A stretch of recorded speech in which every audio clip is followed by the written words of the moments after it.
Good morning, everyone. Before I begin my statement, I just need to make a quick correction.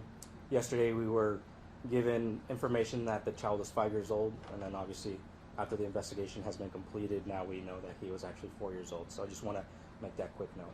Thank you. Okay. So as Jose was saying, yesterday morning, Glendale Police Department received a call for service about a shooting to a subject, to a child, in the area of 68th Avenue and Windsor Boulevard.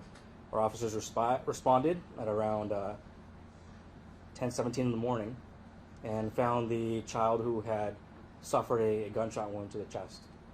Our officers immediately provided life-saving measures. The Glendale Fire Department and Phoenix Fire Department responded, and the child was transported to a local hospital.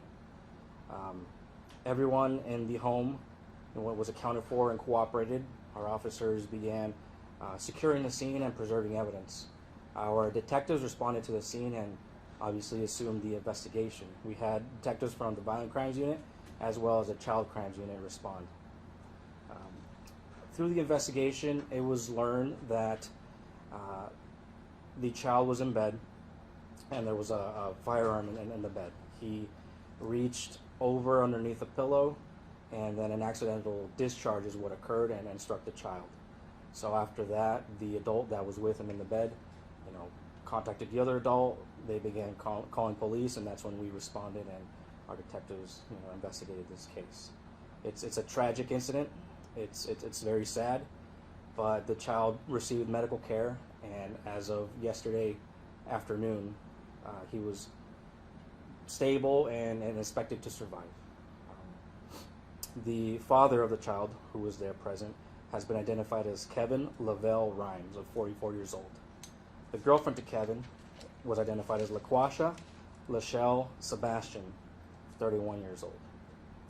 Our detectives were able to conduct a thorough investigation, and both persons, have been transported to the Glendale City Jail. They were arrested and are facing charges. The charges include child abuse and child endangerment, and then one charge of misconduct involving weapons. Both are actually having their initial appearance right now as we speak over at Maricopa County. Okay. It's just a terrible case, like I was saying, and it's one of those cases where we just want to stress the practice of gun safety, and securing firearms in a safe location. There's many methods, but ultimately gun safety is very important, and it's unfortunate this child was able to grab a hold of one and this terrible accident occurred. If there's any questions, I'm ready to answer them. Yes? Were there other children in the home? There was one other child in the home, yes. Did that child get taken by DCS? That information I don't have right now, but what I can tell you is that DCS was contacted. It's we investigate all possibilities, we investigate all avenues.